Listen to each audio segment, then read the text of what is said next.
You're looking at a remarkably important piece of history. This is the Lear 23.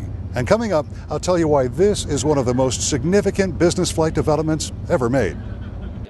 Let's face it, we're all getting older, and as we do, the need for new talent in all phases of business aviation grows more and more acute. So why are you looking at all these young faces? And they're passing out extra chairs in a standing room only networking session for local and regional business aviation groups. It's a clear sign aviation professionals want a bigger say in the future of this industry. From the flight line, this is NBAA 2013. As the space age dawned in both the United States and Russia, so dawned the jet age of business aviation. In Switzerland, Bill Lear formed the Swiss-American Aviation Corporation with plans to build a high-speed business jet. He based the Lear 23 on the design of the FFA P-16 ground attack fighter.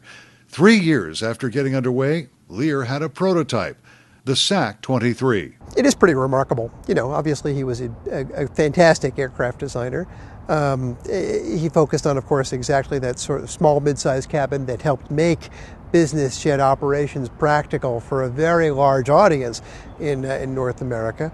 And he created a family of products that really stood the test of time. The aircraft, which became known as the Lear 23, first flew October 7, 1963. Now that was just 5 months after another legend of business aviation made its first flight. The Dassault Mystere 20, otherwise known as the Falcon 20. The French company began working on the Mystere in 1962, leading quickly to that first flight, May 4, 1963. With an innate understanding of his time, Marcel Dassault launches his Mystere 20, the first twin-engine jet capable of flying 1,500 nautical miles with 10 passengers. I think in a lot of ways the genius of the Dassault folks is that they recognized that North America was really the key to future general aviation. The Falcon 20 and its successor, the 200, remain to this day the most successful line of a very successful aviation giant, with more than 500 models built before production ended in 1988.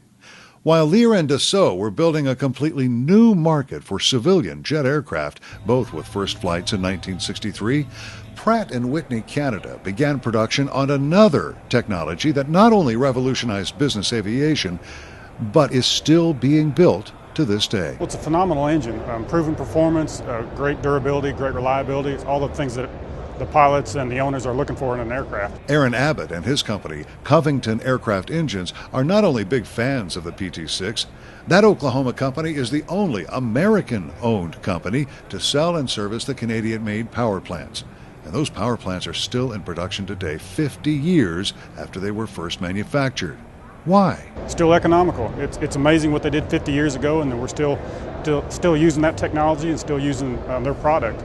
The PT-6, the Lear 23, and the Mystere, or Falcon 20, 3 remarkable technologies, all celebrating 50 years of service in business aviation.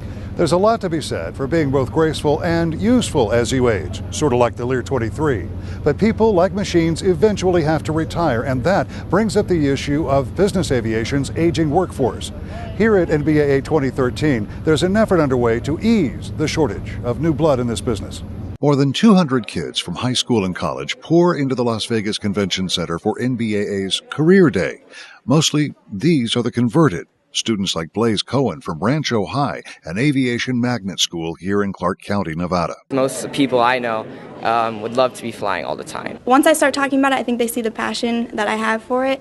So they do I think it kind of rubs off on them a little bit too. They kind of want to fly and go with me flying and everything. Rancho High's focus on aviation is unique, getting students involved in engineering projects that have gained them national attention.